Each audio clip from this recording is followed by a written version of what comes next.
नमस्कार दोस्तों, कैसे हैं आप। कायाकल्प योग के इस दूसरे भाग में आप सबका स्वागत है। आज हम कायाकल्प योग के बारे में विस्तार से चर्चा करेंगे। जैसा कि मैंने आपको पहले भाग में भी बताया था कि कायाकल्प योग एक व्यापक विषय है, तो एक ही एपिसोड में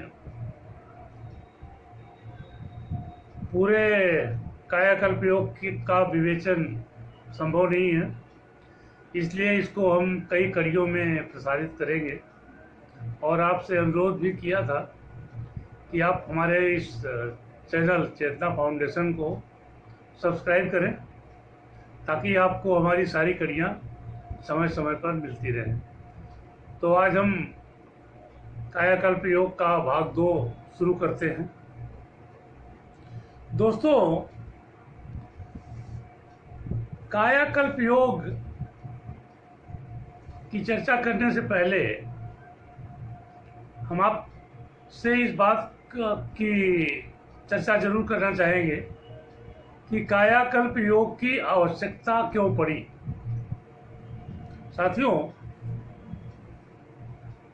शरीर की 3 अवस्थाएं, रोग, वृद्धावस्था और मृत्यु, ये 3 ऐसी समस्याएं हैं जिनकी ओर चिकित्सा वैज्ञानिकों का ध्यान सदियों से आकर्षित होता रहा है, मनोवैज्ञानिकों का भी होता रहा है, लेकिन उनके अपने तरीके से। तो आइए हम इस कायाकल्प योग के विज्ञान से इन समस्याओं का क्रमबद्ध और वैज्ञानिक ढंग से विश्लेषण करें और इसका समाधान ढूंढें। कायाकल्प योग क्या है? संस्कृत में काया का अर्थ है शरीर और कल्प का अर्थ अविनाशी या अनश्वर। तो कायाकल्प विज्ञान उस ढंग का विश्लेषण करता है जिससे मानव शरीर अमृत को प्राप्त हो सकता है, अर्थात वह योग जो आपकी काया को अमरता की ओर ले जाता है उसको ही कायाकल्प योग कहते हैं। अब कायाकल्प योग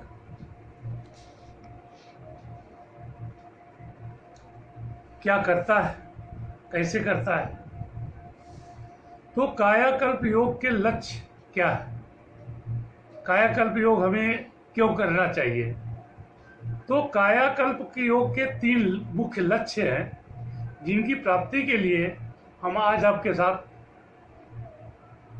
इस बात पे चर्चा कर रहे हैं। कायाकल्प योग का पहला लक्ष्य है बढ़ती हुई आयु के कुप्रभाव को रोकना। जैसे जैसे आपकी आयु बढ़ती जाती है, आपके शरीर में अनेक तरह की परेशानियां आती हैं। जोड़ों में दर्द होता है, आपकी ताकत क्षीण हो जाती है, आप कोई चीज़ करने से पहले ही थकने लगते हैं। तो ये जो बढ़ती हुई आयु का कुप्रभाव है, इसको कैसे रोका जाए, यह पहला उद्देश्य है कायाकल्प योग का। दूसरा उद्देश्य ये है कि जो आपकी युवावस्था होती है, जिसको आप अपने जीवन काल का सबसे अच्छा अवस्था मानते हैं, एक बाल्यावस्था हो गई, एक युवावस्था हो गई, फिर वृद्धावस्था हो गई। वृद्धावस्था तो ऐसी चीज़ है जिससे हर आदमी डरता है, हर आदमी बचना चाहता है। तो बचने का सबसे आसान तरीका यही है कि आप अपनी युवावस्था को लंबे समय तक खींच के ले जाइए, लंबे समय तक आप युवा रहें। तो युवावस्था को कैसे बरकरार रखा जाए और युवावस्था वाली शारीरिक स्वस्थता को कैसे बनाए रखा जाए, यह भी एक कायाकल्प के उद्देश्यों में से दूसरा उद्देश्य है, दूसरा लक्ष्य है। और तीसरा है इच्छा मृत्यु। यह बात सुनने में थोड़ी हास्यास्पद लगती है कि क्या इच्छा मृत्यु संभव है, लेकिन यह संभव है। आप अपने पुराने पुराणों को पढ़िए, वेदों को पढ़िए, तो आप पाएंगे कि बहुत सारे ऋषि मुनि महर्षि इस देश में ऐसे हुए हैं जिन्होंने बहुत लंबी लंबी उम्र पाई है। तो उसका रहस्य क्या था? उसका रहस्य यही था कि उन्होंने कायाकल्प योग को गूढ़ तरीके से जाना, उसका गहन विश्लेषण किया और उसके कार्यकलापों को आत्मसात किया और उसकी वजह से अमृत की तरफ बढ़ते गए। तो कायाकल्प योग का जो तीसरा लक्ष्य है वो है कि अमरता को कैसे पाया जाए या अमरता की ओर कैसे बढ़ा जाए। अब हम कायाकल्प योग को समझने के लिए मानव शरीर की कार्यप्रणाली को समझना होगा कि मानव शरीर कार्य कैसे करता है। तो इसमें हमारे मुख्य 5 पार्ट होते हैं मानव शरीर के संरचना में। एक तो आपका भौतिक शरीर है, स्थूल शरीर,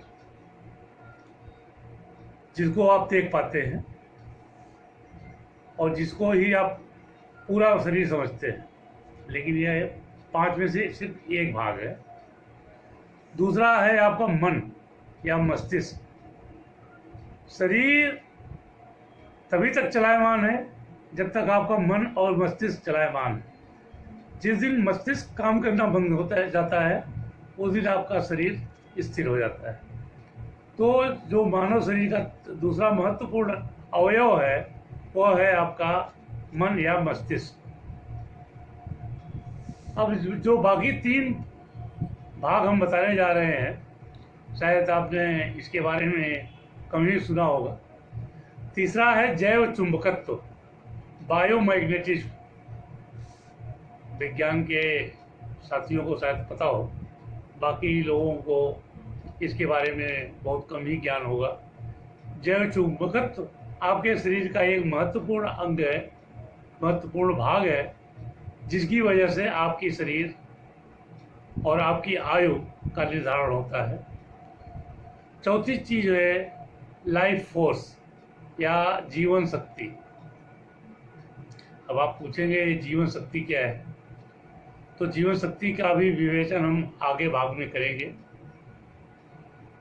कि जीवन शक्ति क्या है और कैसे काम करती है। और आखिरी और 5वां जो सबसे महत्वपूर्ण अंग है आपके मानव शरीर का, वह है प्राणाधार कामद्रव, जिसे आप सेक्सुअल वाइटल फ्लूइड कहते हैं या वीर्य कहते हैं।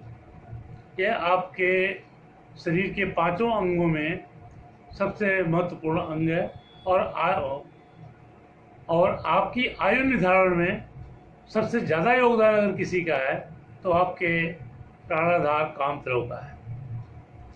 इसके बारे में आपको हम एक एक करके बाद में बताएंगे अपने तीसरे भाग में।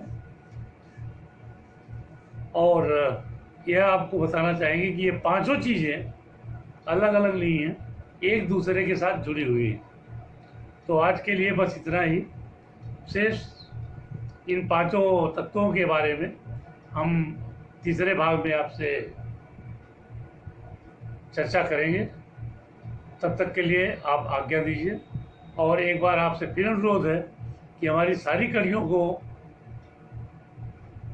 सुनते रहने के लिए, पाने के लिए आप हमारे चैनल चेतना फाउंडेशन को अवश्य सब्सक्राइब करें।